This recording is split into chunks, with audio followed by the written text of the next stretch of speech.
If you're talking about something and the person reading it Yeah. is like, well, hang on a minute, well, what does that mean? Yeah. Or where have they got that figure from? Or what does that relate to? Or if it's creating more questions than it answers, Yeah. then it's not transparent enough. Got it. Hello everyone, welcome to Calling the Collective. This is a little series where I talk to different freelancers on sustainable pathways, and the other day I had the pleasure of talking to the brilliant Davies. I'm not going to ruin it for you, so enjoy. So, well, thanks very much for inviting me to have a chat with you, Kieran. Who am I? I'm Heather Davies, and basically I call myself a communicating sustainability consultant, I suppose. And what do I do? What does that mean?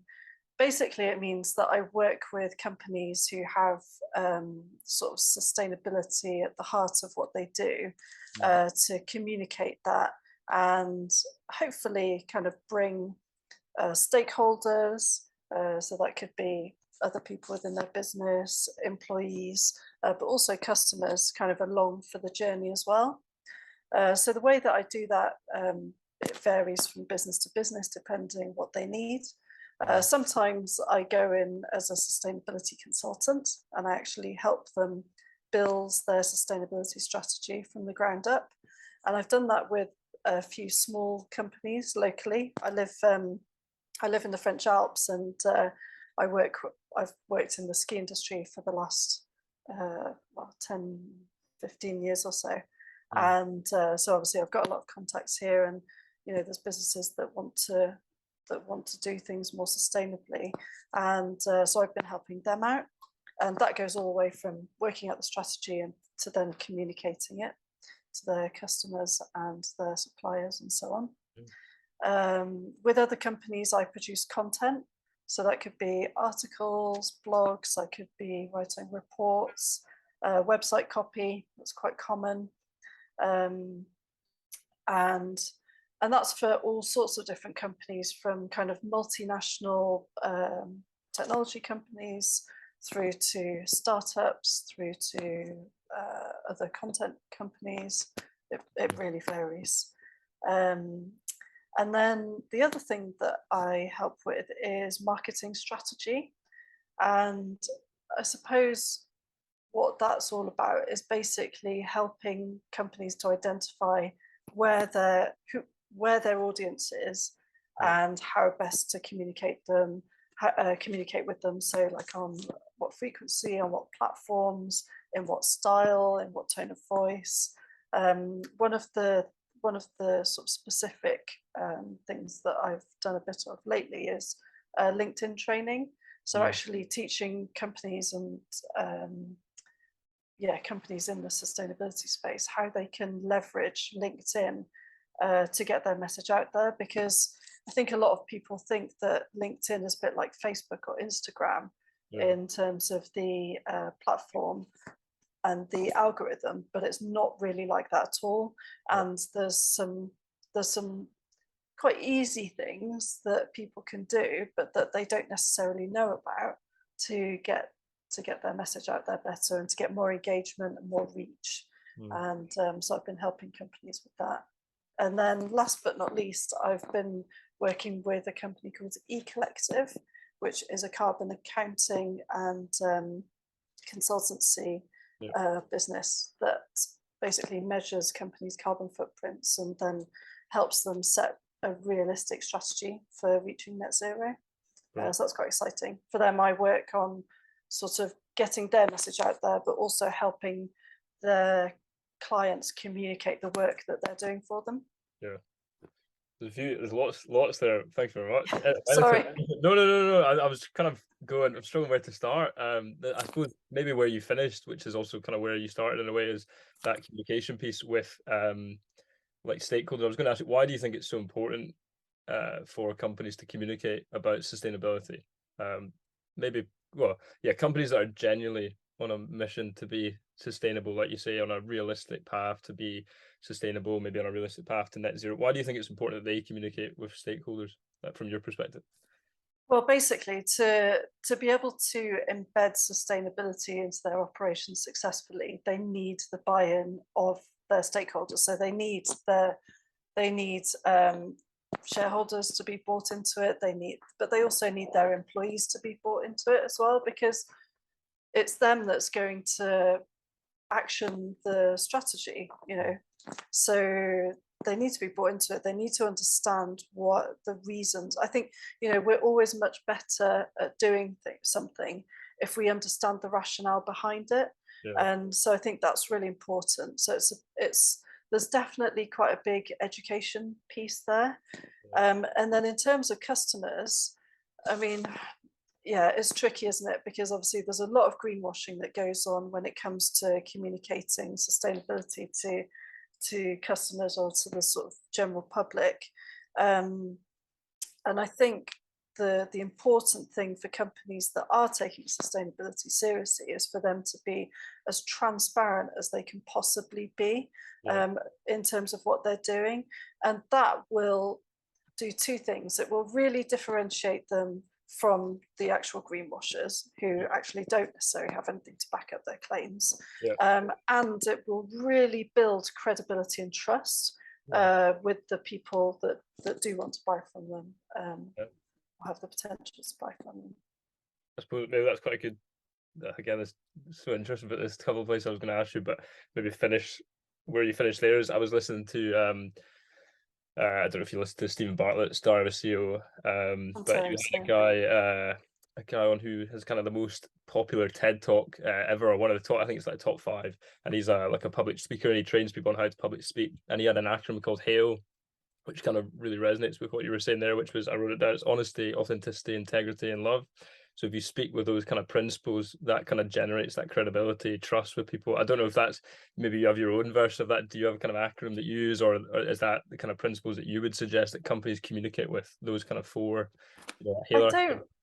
I don't have an acronym like that, but one of the principles that I do sort of follow when I'm creating content or when I'm talking to companies is that when you're putting something out there, the content that you should produce should answer more questions than it creates. Right, okay. So basically, if you're talking about something, and the person reading it is like, well, hang on a minute, well, what does that mean? Or where have they got that figure from? Or what does that relate to? Or if it's creating more questions than it answers, then it's not transparent enough. Got you. That's a great way to go about it then. Absolutely. And that, again, there's a company I really like at the moment called Moa. I don't know how to say their name, but they're like shoes made from like apples and cactus and stuff like that. And I was on their website, and interesting that you say that, because they have the life cycle assessment of their kind of product. And they have, the Moa shoes are 85% less carbon intensive than standard sneakers or whatever.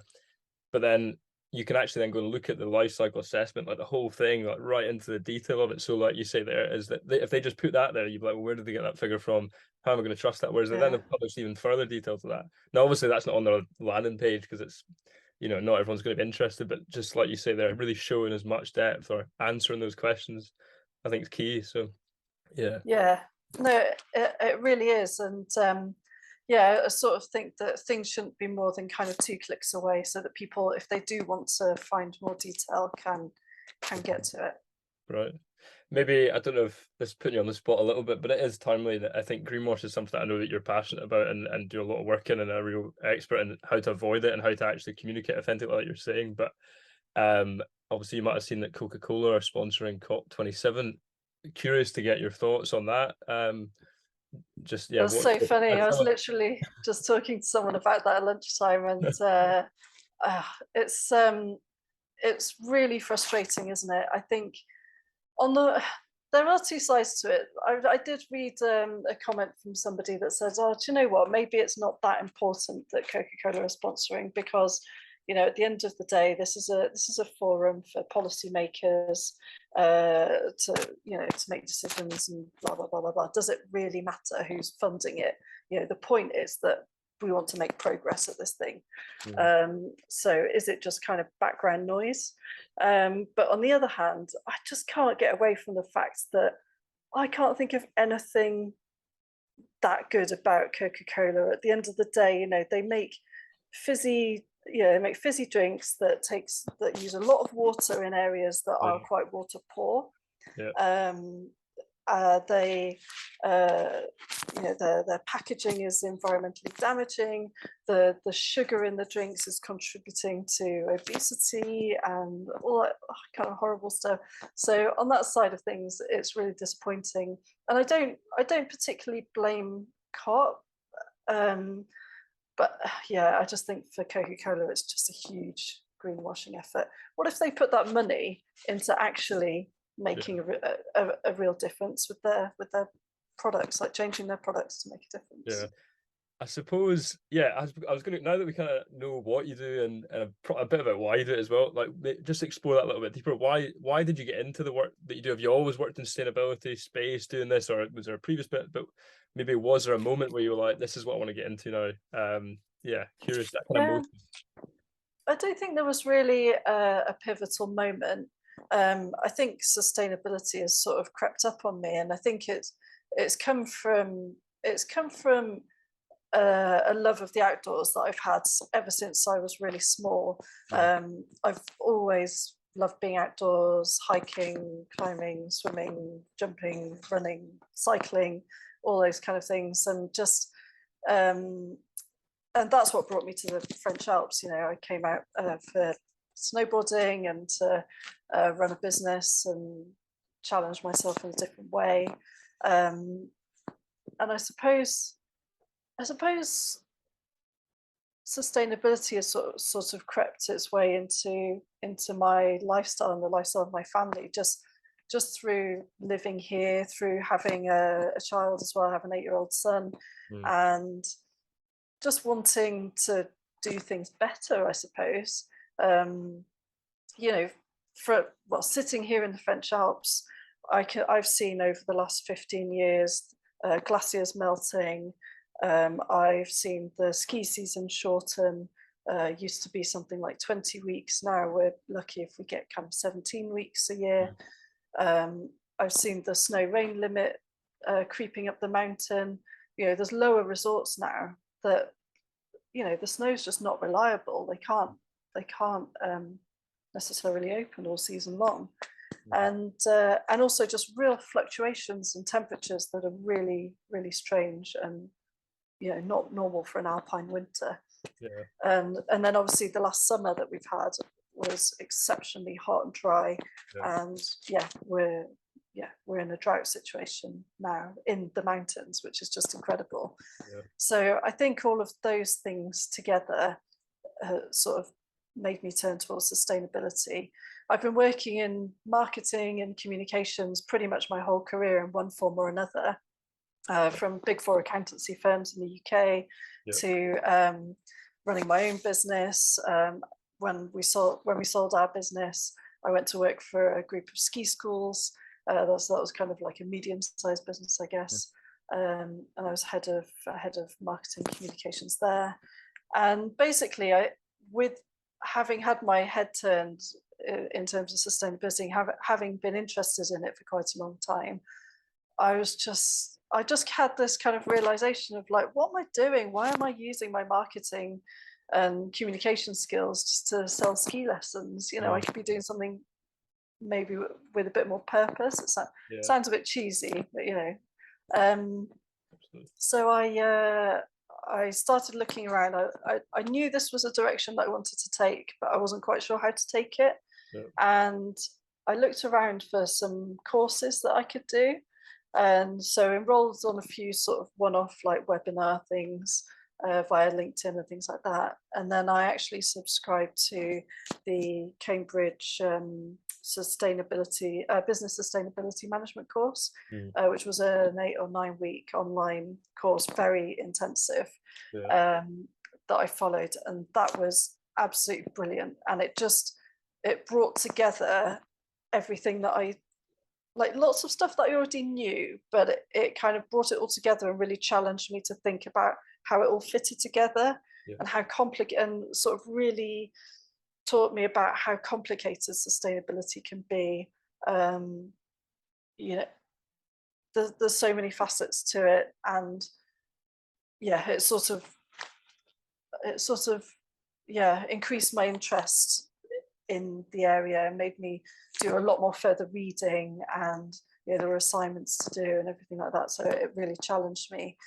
And from there, I just haven't looked back since then, really. Yeah. I quit my job with the ski school and just launched myself into it. And have you noticed that? I think you mentioned their purpose, and I think that probably, I think everyone that I've spoken to within Snail Pathways has the same thing, which is like they kind of use their, whatever you want to call it, their superpower, their strength, their real skill set, their talents, but that's combined with this real motivation or purpose to actually solve some of these big challenges and create that even better world. Have you noticed a difference kind of being able to align those two things together, sort of finding that real that real underlying purpose combined with what you're very, very good at? Have you noticed a difference maybe in like your daily life, like getting up for work? Has that been like shifting it from where you were previously or not? I'm curious. I can't tell you how amazing it's been. Yeah. I really feel like I found my niche, and it makes me so happy because for lots of reasons. Like, one, I'm learning things all the time. Sustainability is such a fast moving pace, so you have to keep up with it. Yeah. So many things are changing all of the time, new technologies, new ways of doing things, new ideas, new collaborations, new organizations. So there's lots to keep up with. So I love the fact that I'm continually learning.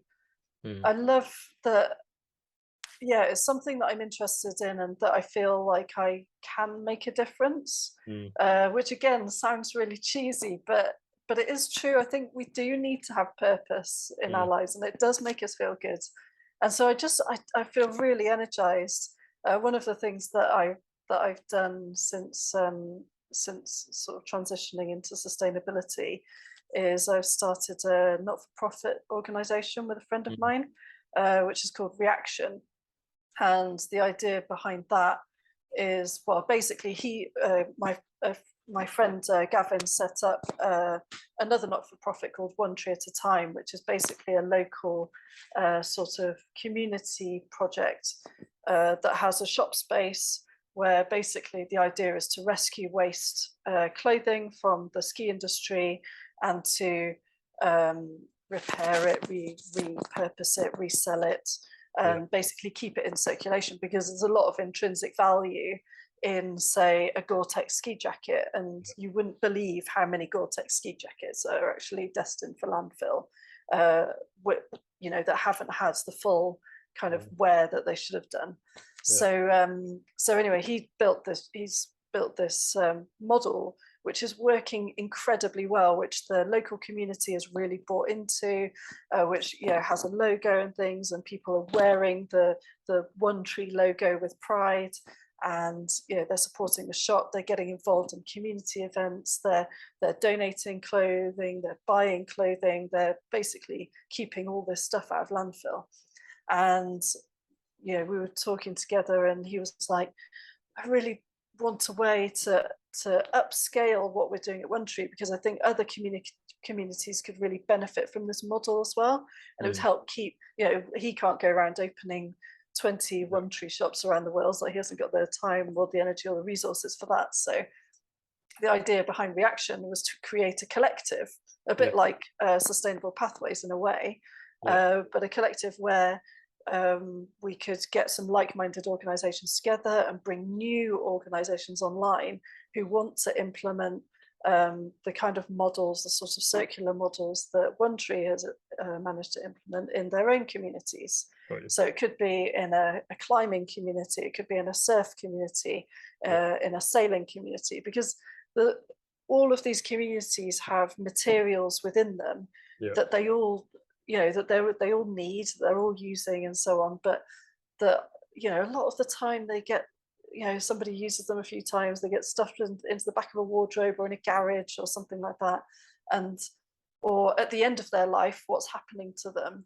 Maybe they're going into landfill and they could be repurposed into something else.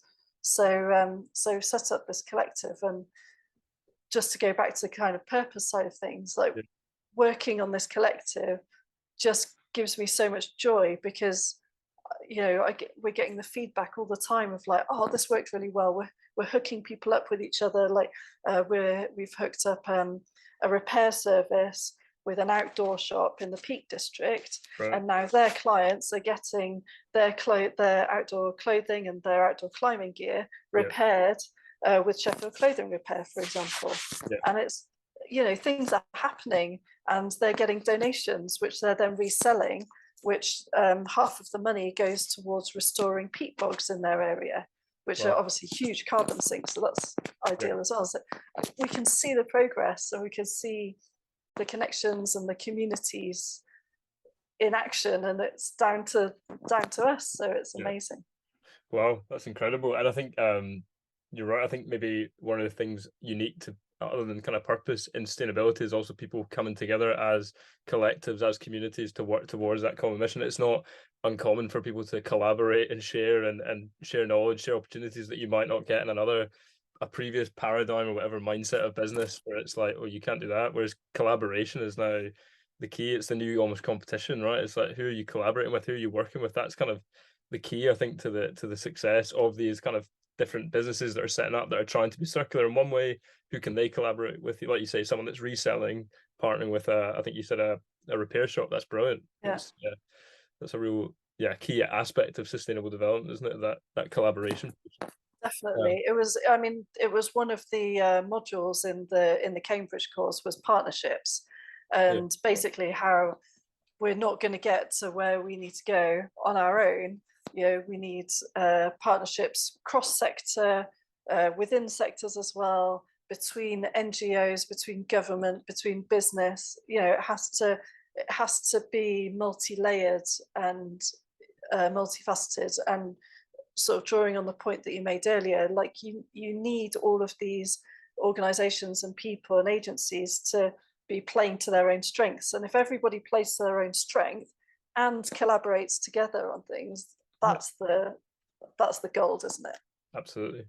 And then linking that to the work you do in communication, being able to then communicate people with authenticity, with honesty, with integrity is the key to then that success, because you're going to build that trust with people, that credibility. Because if, like, surely that would be the one thing that would almost prevent that the success of these collaborations is not trusting others, not feeling like people are being honest. So like maybe communication there is a key pillar to that, or a part of the glue is really, like you said at the beginning, being really honest and giving more answers than you are questions in your collaboration. Is that yeah you say? Yeah, definitely.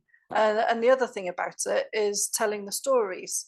So when you collaborate with people, you almost immediately have a story, because you're like, oh yeah, so we're doing this with them, and da, da, da, and that means this, and and that's great too. And that's part of, I think, part of the challenge with sustainability is telling people about it in a way that they understand, and in a way that relates to them as well.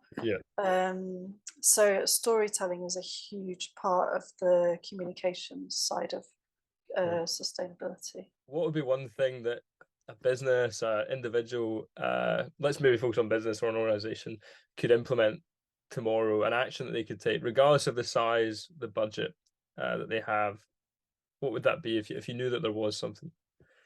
I think if I was thinking about sustainability as a whole, because I think a lot of people, when they know they need to do something, but they maybe don't know where to start, or there's something holding them back.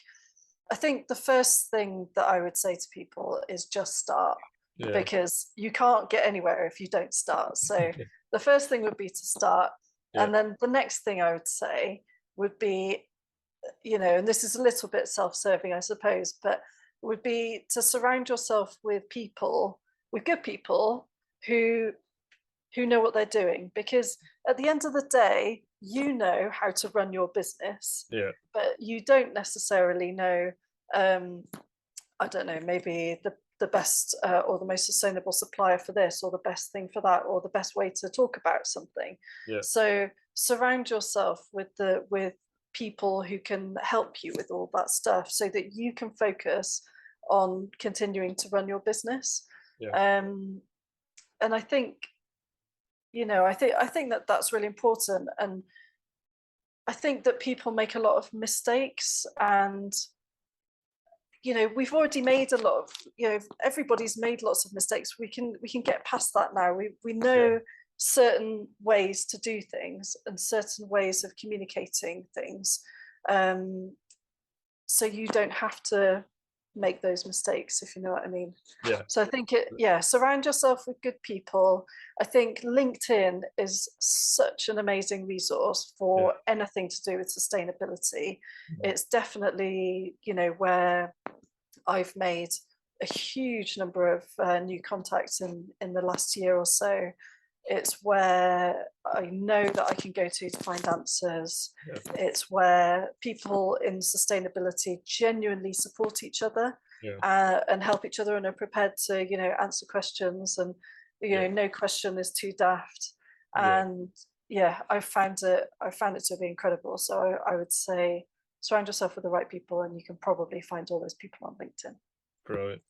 Great, thank you very much, Heather. And you're absolutely right. My LinkedIn feed is, I feel like, a sustainability feed. I rarely see anything different, which is a good thing and a bad thing, because it's also good to kind of burst that bubble and go out. Like, Glasgow's a pretty good place to burst your bubble. It's pretty honest, keeps you pretty honest. So you can't be getting too carried away here. Listen, thank you very much. I really appreciate you taking the time and your honesty and transparency in the way that you communicated today. I think you really showed that. So thank you. Can you hear me now? Yes, there we go. I've got you. Brilliant. I was just saying you're live on air. Oh, excellent. Hello.